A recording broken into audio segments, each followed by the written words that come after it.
Stephen, welcome back to the show. It's great to have you here. It's been a few years. Thank you so much for having me, Jeff. I can't believe it's been that long, and I'm so happy to be back.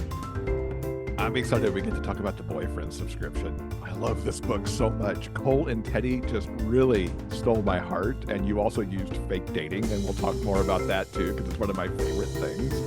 Oh, love a fake dating trope. Tell everybody in your own words what the boyfriend subscription is about. So the boyfriend subscription is really my gay ass take on Pretty Woman.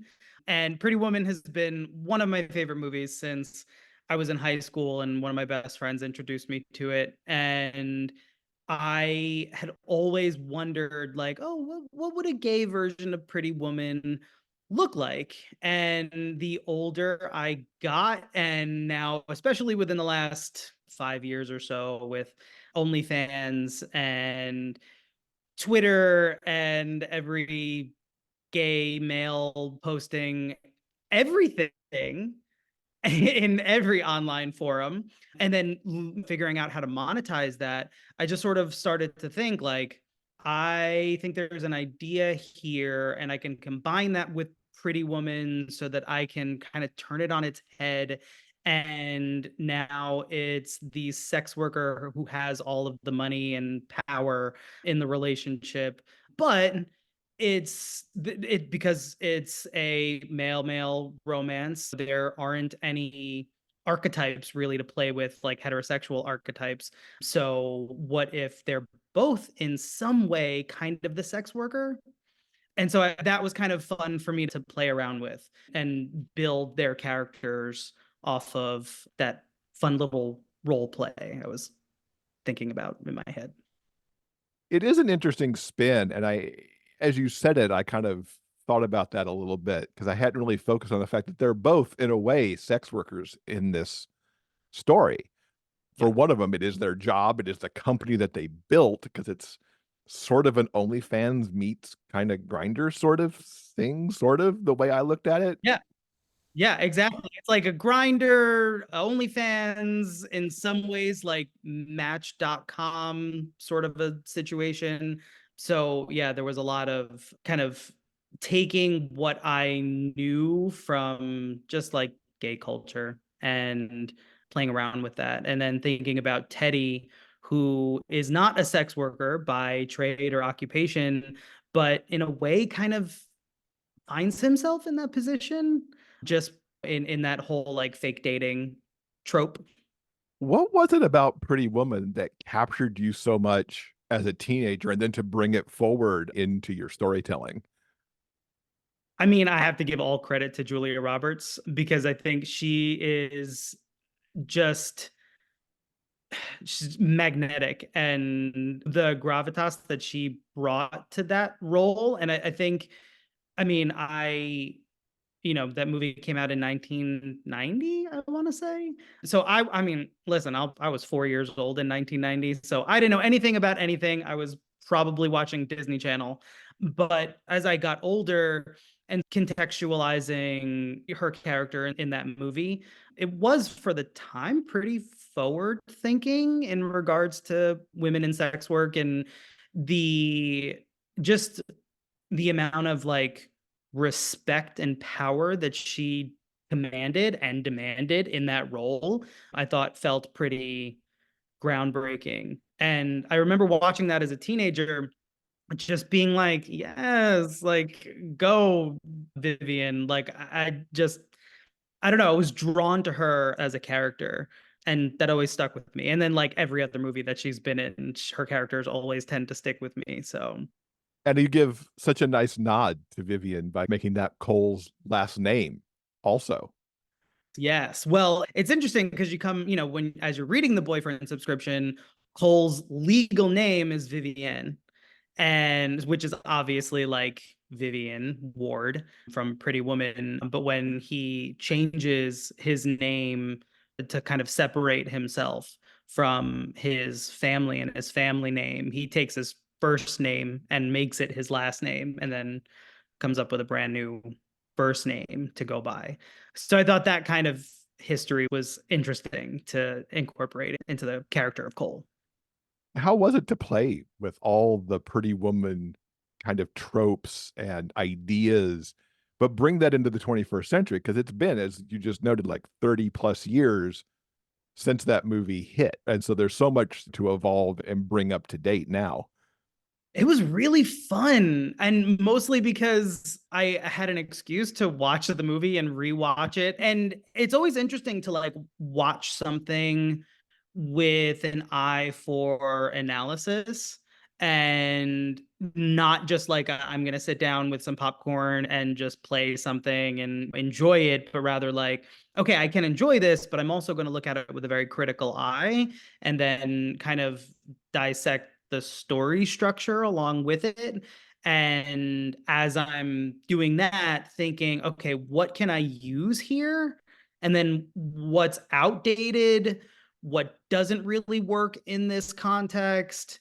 Two of the most iconic scenes from Pretty Woman, right, is when she's in the high end boutique, right, and the salesperson kind of looks at her and turns her away, right, and she's like, big mistake, huge, and she kind of comes back and the salesperson eats her words. And then the other is when Richard Gere's character gives her the necklace and snaps the necklace case shut and she's laughing. And I was like, okay, well, these two scenes don't totally work in this context because if Teddy is the Vivian Ward character and he doesn't have a lot of money and he's going to a high end store, like he's not going to go to the store dressed like a hooker and get turned away, right? So I have to figure out how exactly I'm going to play that scene. And so for me it was like, okay, well, it's going to be, well, I don't want to spoil anything, but like Teddy runs into his ex-husband in that department store and his ex-husband has a new fiance, and so you kind of get the drama of that scene a little bit played out where Teddy feels like he's just kind of been tossed to the side. So picking from what's underneath all of that, like why did Julia Roberts's character get tossed out, is because how she was dressed and like how might she have felt in that moment, and pick that emotion up and kind of played with it using the characters that I created. And these characters are interesting too, because on top of all the Pretty Woman stuff that you've given them, they both have a lot of things going on with family. Cole, as you mentioned, is kind of separated from his, and Teddy's been going through a lot with his divorce and things that have happened with his now ex's family. They both have interesting friends going on who are like trying to protect them, but not always exactly to their best interests. Mm. So you've piled on a lot of interesting things here too. What was your process to bring all of these elements together to create your characters? Oof.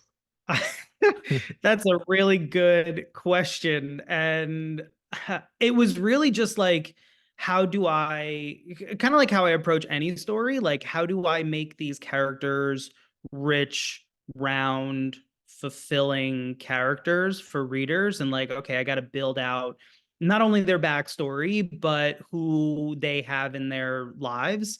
And like one of my favorite characters in the book is Teddy's best friend, Kit.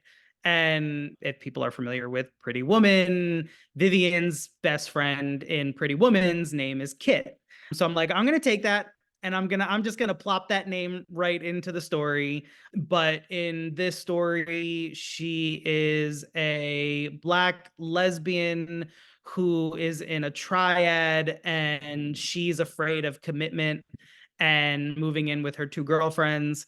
And so like I wanted to kind of play with that and like what kind of dynamic that would create in the narrative, and how can I bring this triad into the story in some ways. Like obviously it's not the spotlight, but I wanted to make the side characters as rich as I possibly could. And one of my other favorite characters, Cole's sister Mallory, in the initial drafting process, she came in very late in the story. Like it was always like he needed part of the reason why the fake dating trope comes in is Cole needs a date so that he can keep his family at bay because he hasn't seen his family in like 10 years. And so he thinks with a date, it'll be a distraction and nobody will bother him and nobody will like uncover his secrets. And so it's a whole like convoluted thing. But in the first draft, or the first, I think, two drafts, Mallory was not really a main side Mm, character at all. In my revision process, I brought her into the very beginning, and I was like, and that was like some of the feedback that both my agent and my editor gave was like, we need Cole to be a little bit more empathetic because in my initial drafts, he was very cold and kind of hardened. And he was very much like anti love, which is mm. different than how Cole ends up in this. Like he's still very much like I'm keeping myself emotionally distanced. I'm not getting involved. I don't kiss. I don't want a boyfriend. I don't want love. But in my initial version, like he was very like vehemently anti-love, which I thought created an interesting like juxtaposition given the types of services he was providing on the app that he created that sort of like hinged on intimacy. But I needed to soften him up. And so Mallory was the way to do that. It's interesting with Mallory because she softens him and then Teddy kind of comes in to finish the softening a little bit as it goes. I really felt that Mallory too kind of grounded Cole a little bit from all the chaos of the business and what he's trying to do with that and what's going on with the family and everything. And she was just that soothing kind of influence that he could talk to periodically to be like, this is okay and it will be okay. Yeah, and I love that you use that word soothing because that was kind of like it's exactly what I was going for. Like I made her and by proxy Cole like obsessed with crystals and healing and like they're always holding crystals and it's just like this quirky little thing that like you know wealthy white women love. And wealthy white gays also love a crystal or two. So I was like, and not that I'm a wealthy by any means, but I love a crystal. So it's like I'm just gonna make this like part of their characterization and connect them together because in a lot of ways I think they're different characters, Mallory and Cole, but I think in a lot of ways like they do make sense as siblings. Just their pathways diverge a little bit, but they ultimately both want to make their dad proud and they want to like be a good child, which I think is a very relatable thing. How much research did you have to do to get the various aspects of Teddy and Cole's kind of world that they inhabit right? Because there's a lot of stuff going on there between them that just isn't like knowledge you could just maybe have in your head potentially. Absolutely. I mean, I definitely did a lot of research on OnlyFans and like gay OnlyFans sex workers and performers. And I definitely did a lot of work researching plants because Teddy is a plant daddy and he owned his own nursery and he was also an author where he wrote about plants and his experience. And so I cannot keep a fake succulent alive. So I had to do a lot of research on just like how to take care of plants, like baseline, and then like building from there. So that was fun. And it's like it's not necessarily something that I can or have been able to put into practice because I just keep killing plants. So I'm hoping I got my details correct. But yeah, I can't say that I put any of that into actual practice. And it's interesting how that comes into play too, especially for Teddy, because his plant knowledge actually sort of ingratiates him a little bit into Cole's family because he can talk to Cole's parents and his sister and such about plants and maybe their gardens and things like that. Yeah, and I think that's kind of like the interesting thing about just like human connection is like if you find one window in, all of a sudden like everything else kind of opens up. And so like for Teddy, I think because of the nature of his divorce in the book and like that whole backstory. Aside from Kit, like he really does feel very alone, and he's not from New York, but he's living in New York, so he has no family except for Kit, his best friend. And so when he meets Cole's family and there is that kind of in and they immediately welcome him in, I think it just I think it echoes a lot of like real world kind of situations. Like, I don't know, I think when I met the man that I'm dating right now, my boyfriend's family, I think it's very strange to meet the family for the first time, which is something that I hadn't done in ages because my ex-husband, I was with him for 12 years. And so it seemed like so long ago from the last time I met somebody's family. And just kind of like thinking about that process and then how it, in a way, echoed Teddy's just by like dint of like finding something, finding a window, and then being able to talk. And then all of a sudden, everything kind of takes off from there. And you just have that like, oh, I know these people and I like these people and I love these people already. And it all happens very quickly, I think. And I think that also happens too when like the connection is genuine and like obviously Cole and Teddy's story happens in a matter of days. And so, yeah, they do fall for each other rather quickly, considering, but that's why it's fiction. I do think that it happens so organically in the book, like Teddy taking to Cole's family because Teddy and Cole have a genuine connection, even if neither one of them are like thinking about it in those terms at that time because of the whole fake dating of it all. They were so not realizing how much feels that their fake dating had created until so near the end. It was just amazing to watch it. The light bulbs kind of go off for them like, wait a minute.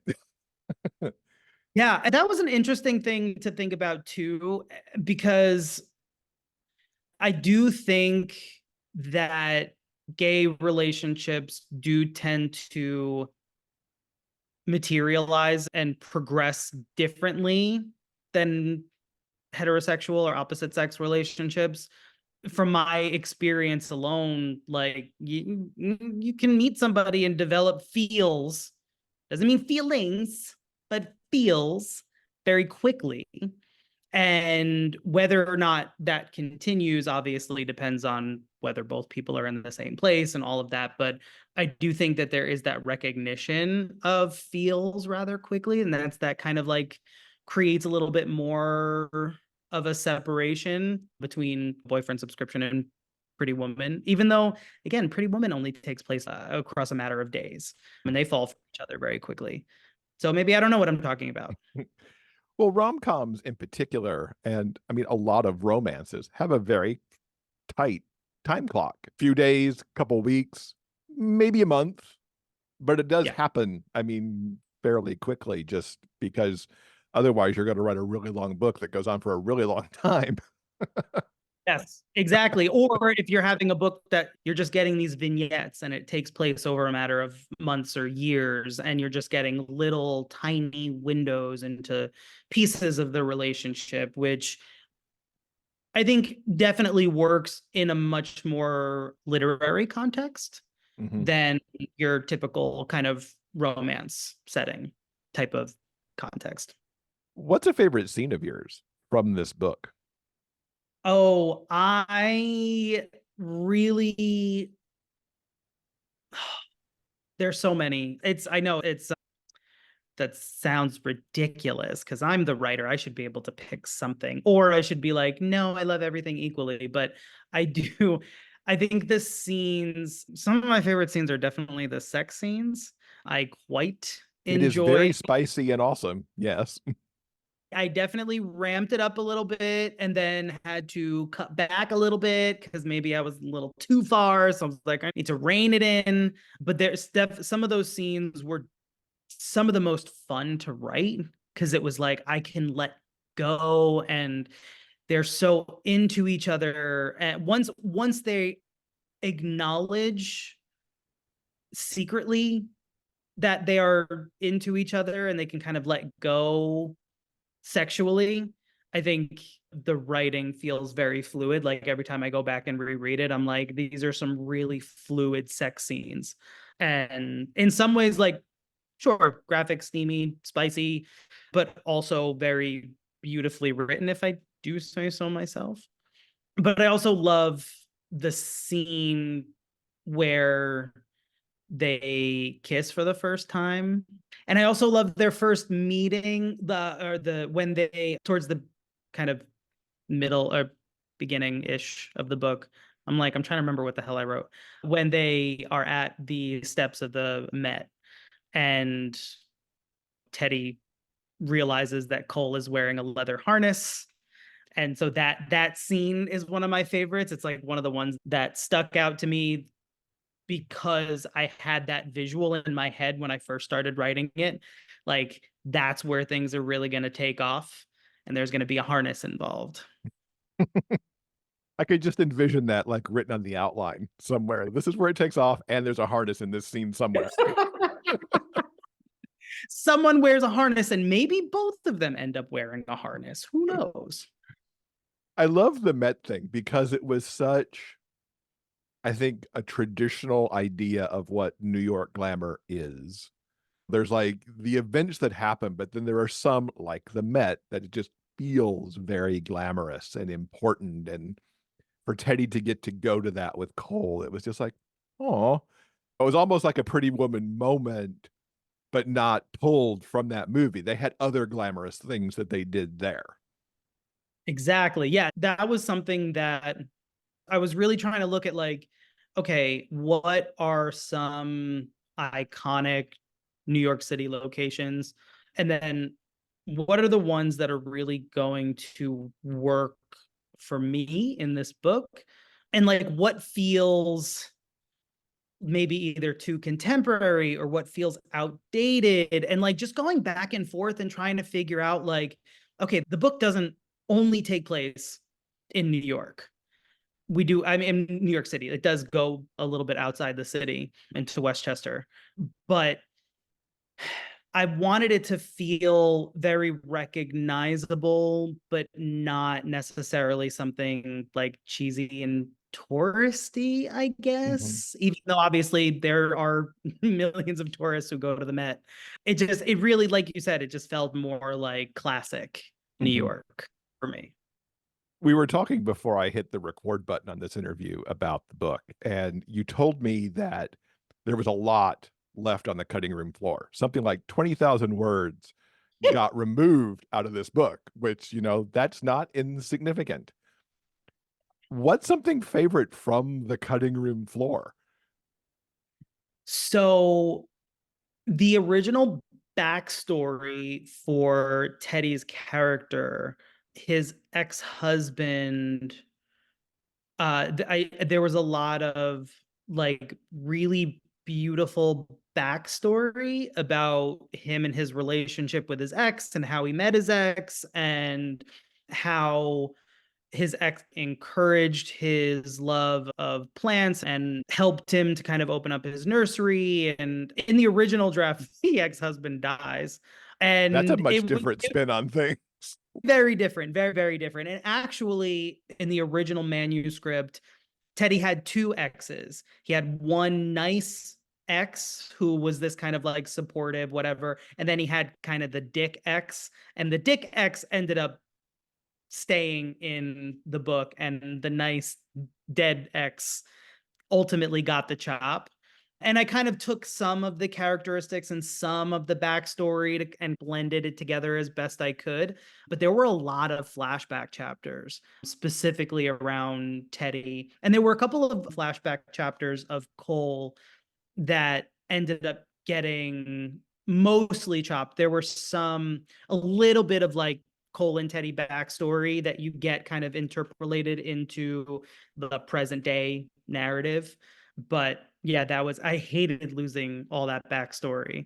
But I do think that it made much more sense story-wise for Teddy to have one main X Mm. instead of two that readers had to keep track of, especially because one of them dies. So like, where's that gonna go? Like story-wise, I don't know. It was one of those threads that could easily get cut, but not so easily because it ended up being many words and many pages that I had to get rid of. Well, certainly if you were a Hallmark movie, I mean, there's dead exes in those things all the time, dead exes and dead families. So you certainly picked up a trope that is often used in rom-coms and romance movies. I mean, yeah, sometimes it's like, all right, I got to pick my tropes. I got to see which tropes are actually worth exploring. And this was something that like I wanted to write a tropey romance because I think while I mean, I think so much of what writers write is it relies on tropes and things that are recognizable, and it provides a sense of comfort to readers because it relies on a lot of these hallmark storytelling techniques. And but I don't think that I necessarily like in any of the previous books that I wrote, I don't think I set out going like I'm going to use this trope. But with this, I was like, I'm going to use this trope. We're going to like dive into fake dating and we're going to like get into all of that. And I think it was something where I had to figure out like, okay, what's going to work here? What isn't going to work here? Some things obviously didn't end up panning out and some things did. And we talked about briefly the Hallmark storytelling, but it's also very much Harlequin storytelling. The boyfriend subscription is part of Harlequin's new Afterglow line, and they're certainly looking for tropey stories. Yeah. Yeah. Which worked out in my favor because, you know, I didn't know when this manuscript sold to Harlequin. It sold under the intent of they're starting this new line in January of 2024. But back then, like, nobody knew about it when it sold. Like with the when boyfriend subscription sold, nobody knew that there was going to be a new line. It wasn't public yet, didn't even have a name. And like I didn't write the book with that in mind. I wrote it like we're going to write it and we're going to try to sell it. And my agent loved it, so she's like, "All right, let's go. We're going to try to sell this." And so it just so happened that this new line was materializing and it ended up being a perfect beautiful match. And couldn't be happier because my editor is absolutely fabulous. And this is your first adult romance after 3 YA books. What kind of Yes. made it time to go in the direction of the adult romance? I I think that okay, well, I'll give you more of an honest answer. My first three YAs, Can't Take That Away, and They Lived in No Perfect Places. I really wrote those as a way to heal my younger self. And there's so much of me in the main characters of those books. Things that I went through personally, experiences that I had, and just, okay, I need to like pat little Steven on the back and be like, you're okay. You're going to be okay. Like, let's write 1,000 pages worth of therapy between these three books and you'll be fine at the end of it. And so by the time No Perfect Places had sold, I'll say, I was kind of getting to this place of, I don't know that I have more young adult stories in me because like what I set out to do was I'd always wanted to be a writer, always wanted to be a storyteller, always wanted to publish books. But with writing YA, it was like I'm writing these books for me and I'm trying to heal my inner trauma. And so I did that. And then it was like, all right, well, now I have a whole shit ton of adult trauma to go through. Let's get into that. I started writing the boyfriend subscription really as my marriage was winding down. And there was a lot of strife with that, a lot of inner conflict. And so I took on the role of Teddy in that and was exploring who I was through Teddy, but not even all that much. I kind of used the boyfriend subscription as an escape and be like, all right, we're going to like take this movie that I've always loved. We're going to like make it really tropey. We're going to try to make it as fun as possible, but still have some depth in there. and still explore some concepts that like are top of mind for me right now because of whatever's going on with me personally. But make it gay, make it fun, make it spicy. And yeah, so I think a lot of what I'll end up writing adult wise after my Harlequin books might end up being more a little darker, a little Mm. more exploring some of the perils of being an adult gay. Do you see some of those like darker romance or just darker like genres and subgenres? I think so. I do. I have right now. I have one more contracted book for Harlequin that's coming out in summer of 2025, I think. And that's going to be a romance straight up, just like Boyfriend Subscription. But I'm also working on what I'm calling my divorce book and just kind of exploring the end of a marriage. I guess like a reverse romance. Like what happens when people are fighting, when maybe one person's fighting to save a marriage and another person isn't, and kind of letting it fall apart, and how do you rectify that? So I wouldn't say necessarily like straight up romance, but I think there's always going to be something in everything that I write that does have that nod to romance, if it's whether if it's straight up romance or something a little bit more genfic.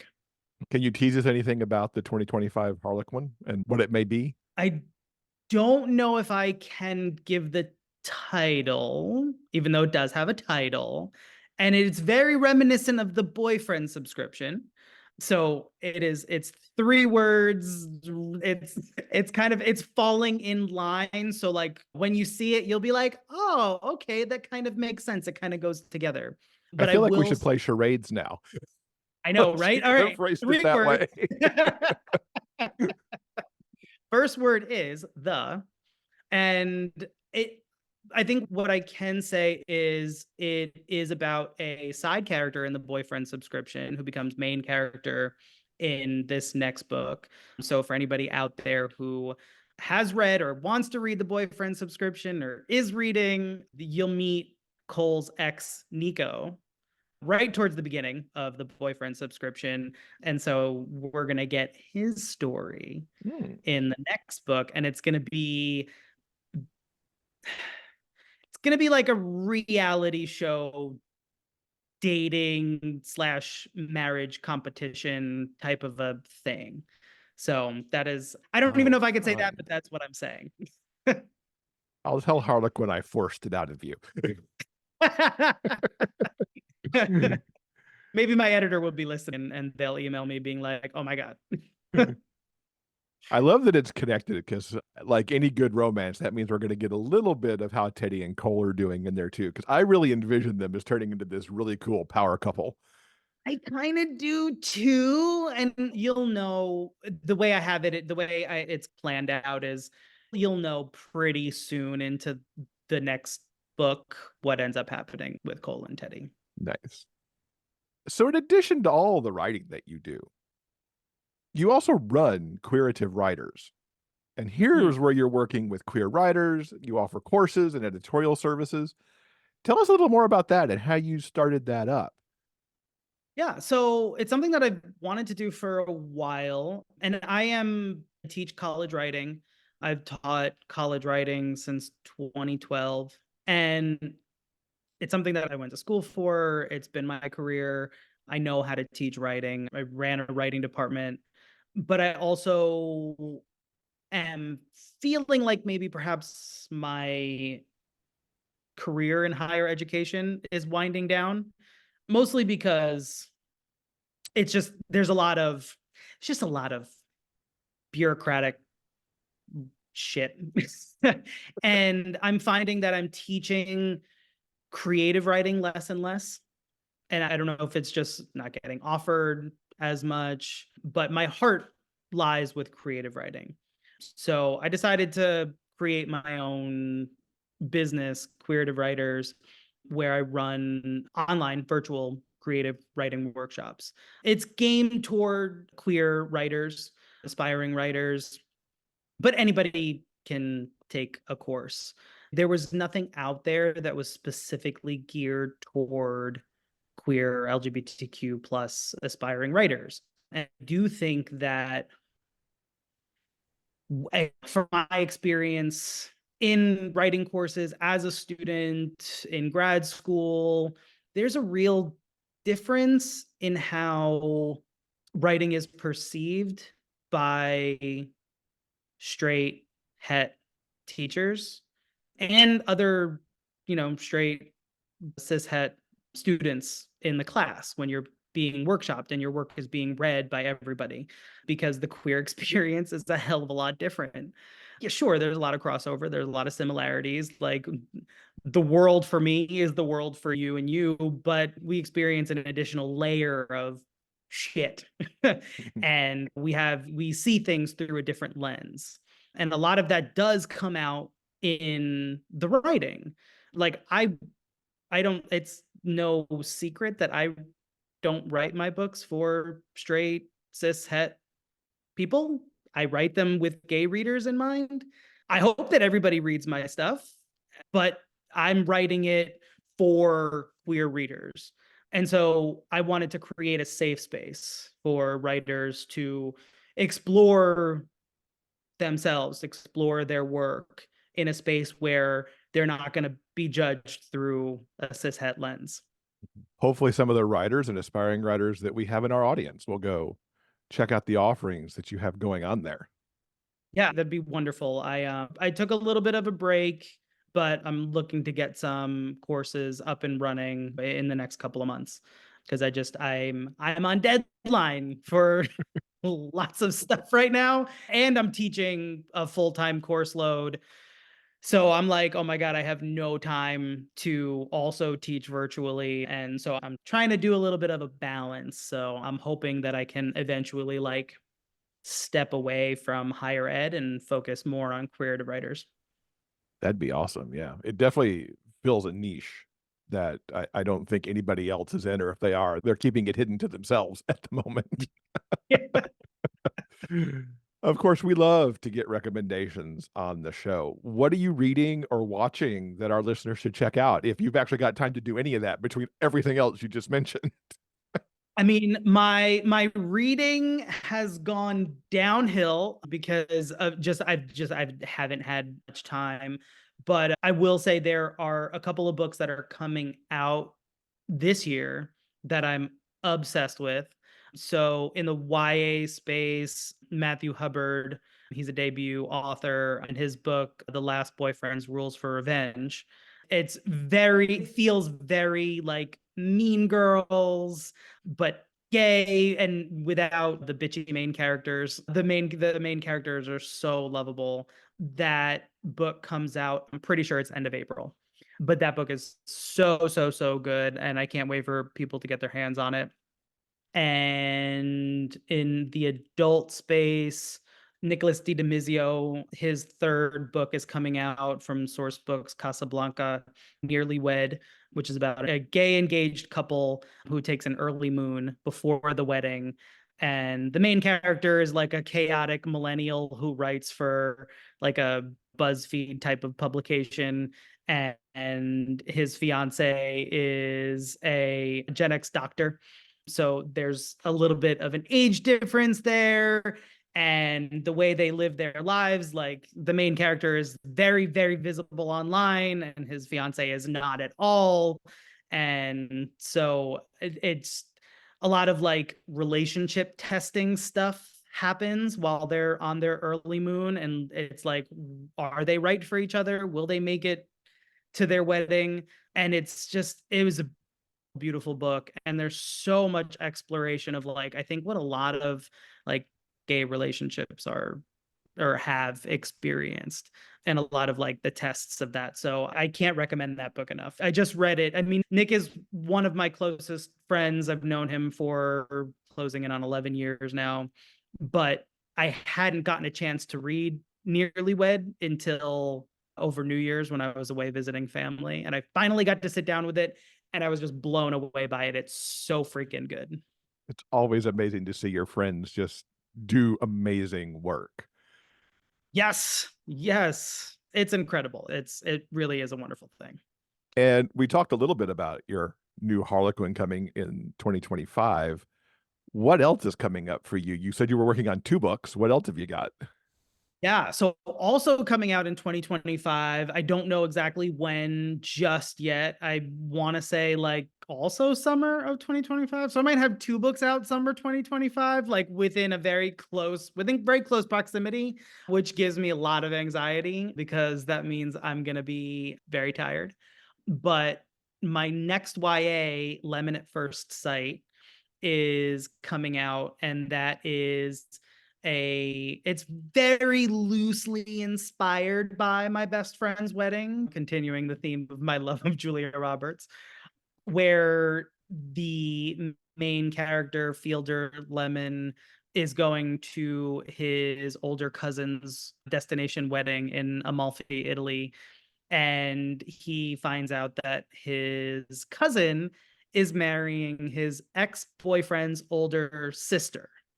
So his ex-boyfriend, who was he considered the love of his life, is going to be there. And so he kind of plots to or schemes to try to win back his ex. But then his ex shows up with a new boyfriend. So we're trying to win back love in a beautiful Italian setting in a lemon grove in the Amalfi Coast. I'm currently drafting it right now, and I am obsessed with it. It's fun, and I think it's going to piss people off, and other people are going to love it, but I love it, so that's all I can ask. I'm looking forward to seeing how you translate My Best Friend's Wedding into a YA setting. Yes, there is no obviously marriage pact of like if we're both 28 we'll get and not married we'll get married. Obviously that's one of those things that had to fall by the wayside. So that's where the loosely inspired by My Best Friend's Wedding comes into play. What else are you eyeing in the Julia Roberts library to translate and to adapt later? Anything else on Ugh. your radar? I mean, I did have a little bit of a brief romance with Runaway Bride. So that could be interesting. Obviously, that would be very much adult. There's no way you could do that in the YA space. But I mean, there's so much. There's so much. Honestly, okay, one of my favorite Julia Roberts movies, which I feel like doesn't get as much attention, is Stepmom. Do you remember Stepmom Yeah. with Susan Sarandon? That movie makes me ugly cry. And obviously that would not be in the romance space at all, but taking on themes like that, parental relationships, and I don't know, it hit me at a very young age, that movie, and maybe because I had a stepmom, so it maybe something there, but I don't know anything. There's so much. There's so much. I could write with Julia Roberts in mind. If she wants to hire me to write a script for her, an original, I'm all on board. So in case she's listening, hi, I'm here. And if she's listening, I'd like to know that because that'd be pretty cool too. I'll write something on spec. Just like hit me up. Someone get Julia Roberts' agent on the phone. There you go. Somewhere Let out her there in our know. listenership. Let's hook these two together. Yes. She could have a gay son. It could be like I don't know, she could play like the scheming mom trying to break up her gay son's toxic wedding relationship. I don't know. I'm just spitballing here in case she's listening. But All ideas here are Stephen's property. What is the best way for people to keep up with you online so they know when all this stuff is coming out? I would say definitely Instagram at Steven Salvatore Books. I am technically, I guess, on Twitter/X, but I have not been on it since late or probably middle of last year, probably around the time that it switched to X. I was like, I'm out of here. I am on TikTok. I think my handle is Steven Salvatore Books. I should probably know that. But it's linked on my Instagram. So Instagram, I'm very active on. TikTok, I just scroll late at night. I'm not one of those like authors who is posting themselves on TikTok because I don't know how to do that. And I feel like I would look very bad if I did try. So, but you could still follow me there. That'd be nice. You could get onto my newsletter, which I only promise to blast out when I have a book coming out so people can buy my books. Cool. We will link up to all of that in the show notes, along with all the books and other stuff that we talked about. Stephen, thank you so much for being here and talking to us about the boyfriend subscription. I can't wait for people to get that in their hands and start reading it. Thank you so much for having me, Jeff. I appreciate it. Love the pod. This was an amazing conversation. I'm so happy, and I'm so glad you like the boyfriend subscription.